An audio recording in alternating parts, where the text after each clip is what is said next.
Magandang araw po mga ka-recap. Welcome back po sa ating channel. Ngayon naman po ay atin ang balikan ang kwento ni Logan McClane. Nailigtas na nga ni Logan si Hamar at binigyan niya ito ng panahon para makapagpahinga. Matapos ang isang linggo, ipinaalam na ni Hamar kay Logan na magaling na siya ngayon at kaya na niyang bumalik sa trabaho. Susubukan daw ni Hamar na makabawi sa naantalang mga trabaho. Mabuti daw kung ganoon saad ni Logan. Hindi na nga nang aksaya ng panahon si Hamar at agad nang umalis papunta sa minahan. At nang makaalis na nga si Hamar ay may isang tao na kanina pa naghihintay kay Logan. Ito ay walang iba kung hindi si Dwayne. Nakakatakot na sinabi ni Dwayne kay Logan na mukhang panahon na siguro para sabihin niya ang tungkol sa minahan. Pinapasok na siya ni Logan. Tinanong ni Dwayne kung kailan pa daw sila nagpatayo ng minahan na hindi man lang sinasabi o pinaalam sa kanya. Humingi lang ng paumanhin si Logan dahil nakalimutan daw niya. Paano daw nakalimutan? Imposibleng makalimutan daw ito ni Logan. At bakit daw sobrang tinatago niya ang minahan at bantay sarado pa ito? Minahan daw ba ito ng bakal o ng tanso? Marami daw ba ang sa loob nito? Ngumiti lang si Logan at sinabi na minahan daw ito ng ginto. Ayaw pang maniwala ni Dwayne. Sinabi niya na huwag naman daw sanang magbiro si Logan. Ano naman daw ang problema kung magkakaroon sila ng minahan ng ginto? Tanong ni Logan sa kanya. Ang minahan ng ginto na ito ay inaasahan na magpapalabas ng 100 milyong ginto bawat taon. Sa tingin daw ba niya ay magbibiro o magsisinungaling siya tungkol dito? Napatigil si Dwayne at sinabi na mukhang hindi nga nagbibiro si Logan. Hindi na siya nagsalita at nagreklamo kay Logan. Walang ano-ano'y nagulat si Logan nang biglang natamba si Dwayne. Hinimitay siya at sinubukang gisingin ni Logan. Hindi pa daw ito ang oras para mamatay siya. At kahit nagkaroon ng kaunting aberya, ay natapos pa rin ang kanilang plano, at mas mabilis pa ito kaysa inaasahan nila. Nagtataka naman ang leader ng mga manggagawa kung bakit naman daw sila pinatawag sa dam. Tapos na naman ang konstruksyon kaya ano pa ang kailangan nilang gawin? Sigurado daw ba sila? Akala ng isang lalaki ay aabot daw ito ng 1 taon pero natapos ito ng 3 buwan lang.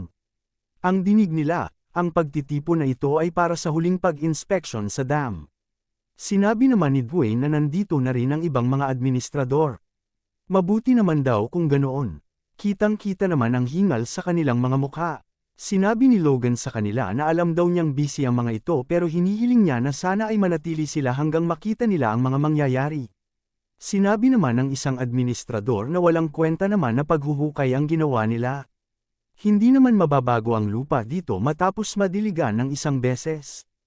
Ito ang komento ng isang administrador. Sana daw ay ginamit na lang ni Logan ang pera pang paayos ng pader sa timog. Bakit pa daw niya ginawa ang bagay na ito? Hindi rin alam ng ibang administrador kung bakit ito ginawa ni Logan. Tinanong nila si Dwayne kung may alam daw ba siya tungkol dito.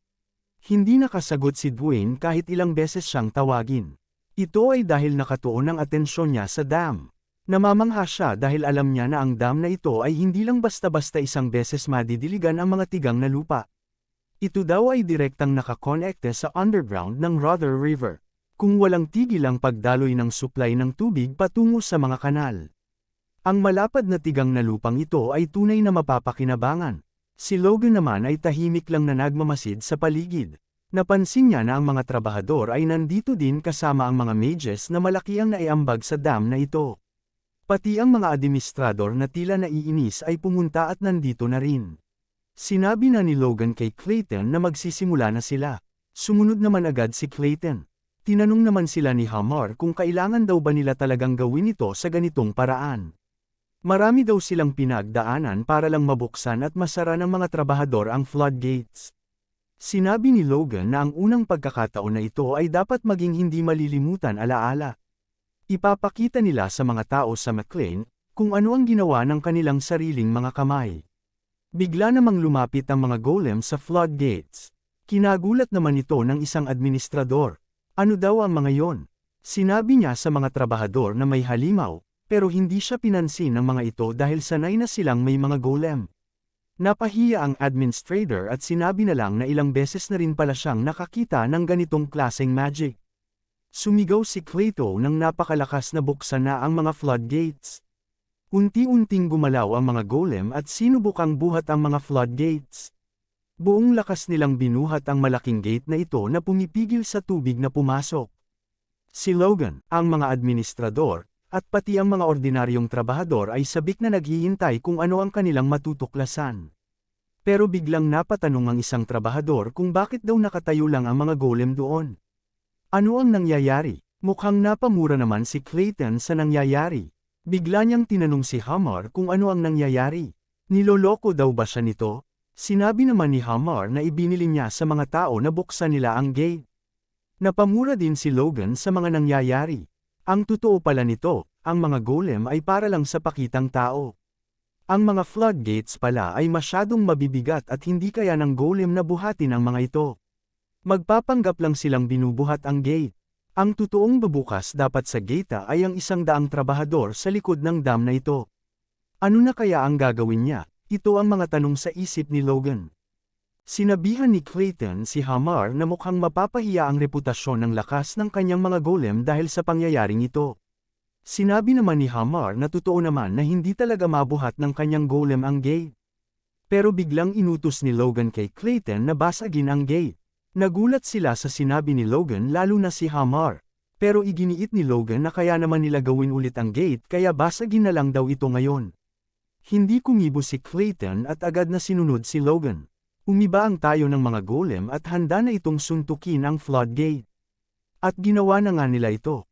Kahit ang mga trabahador ay tila nag-aalala sa pagbasag ng mga golem sa floodgate. Patuloy na sinuntok ng mga golem ang konkretong floodgate at unti-unti nang nagkakabitak ito. At sa pinakahuling suntok ay nabasag na nga nila ito at lumabas ang napakalakas na agos ng tubig at tinangay ang mga golem. Gulat na gulat hindi lang ang mga trabahador, pati na ang mga administrador na hindi naniniwala dito. Manghang-manha din ang mga mage na tumulong sa pagbuo ng dam na ito. Kahit si Clayton ay walang masabi pero si Hamar naman ay tila mahihimatay dahil sa isip niya, bubuo siya ulit ng floodgate. Hindi naman maitago ni Logan ang saya sa kanyang mga mukha. Masayang-masaya ang mga trabahador sa nasasaksihan. May tubig na sila, at sila mismo ang gumawa nito. Nakagawa sila ng ilog sa malapad na tigang na lupang ito. Nagawa nila ito gamit ang kanilang mga sariling kamay. Para kay Logan, ito ang magsosolba ng problema nila sa pagkain sa darating na digmaang sibil. Hindi nila kailangang madaliin ang reklamasyon ng lupa dito. Pwede nilang simulan ang pagsasaka sa susunod na tag-sibol. Pero nagulat naman si Logan nang biglang may umakbay sa kanya.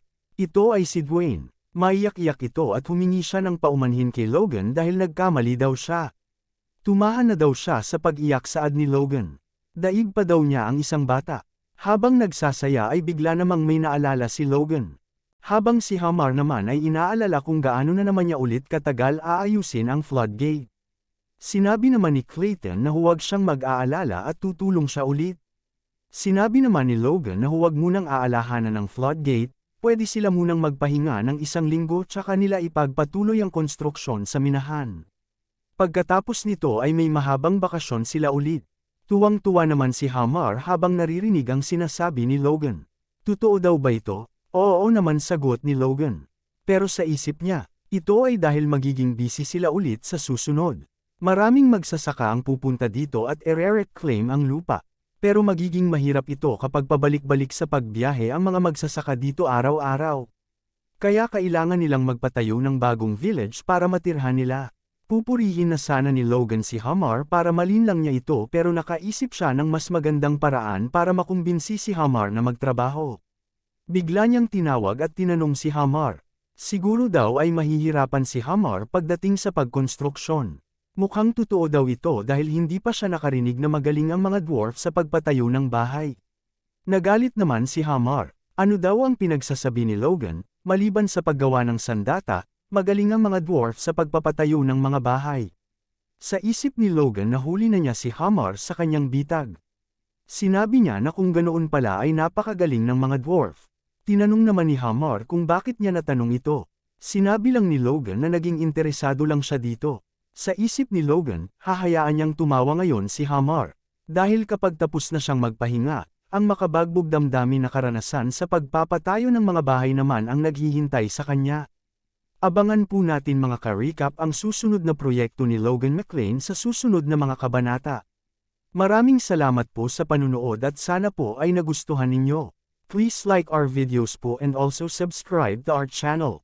See you soon. Bye!